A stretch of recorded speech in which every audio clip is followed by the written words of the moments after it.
Yang terhormat Bapak Dr. Habibur Rahman, insya Allah akan menjadi calon Menteri Hukum dan HAM.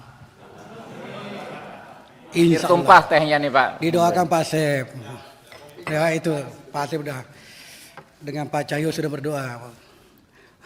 Assalamualaikum warahmatullahi wabarakatuh. Yang saya hormati Pak Habibur Rahman, pimpinan Komisi 3, calon Menteri Hukum dan HAM, calon bosnya Pak Cahyo dan Pak Prof Asep ini. Gak enak nih Pak. Lanjut yang Pak. Saya hormati. Jadi enak bukan jadi nggak enak Pak. Ini kayaknya kopinya makin manis tuh Pak Ketua. Yang saya hormati seluruh rekan-rekan Komisi 3 yang hadir pada hari ini.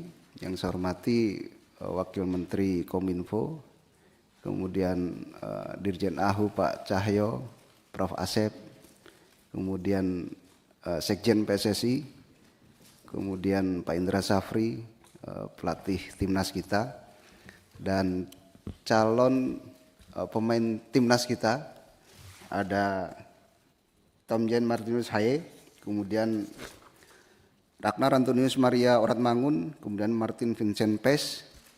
Download Tribun X sekarang, menghadirkan lokal menjadi Indonesia.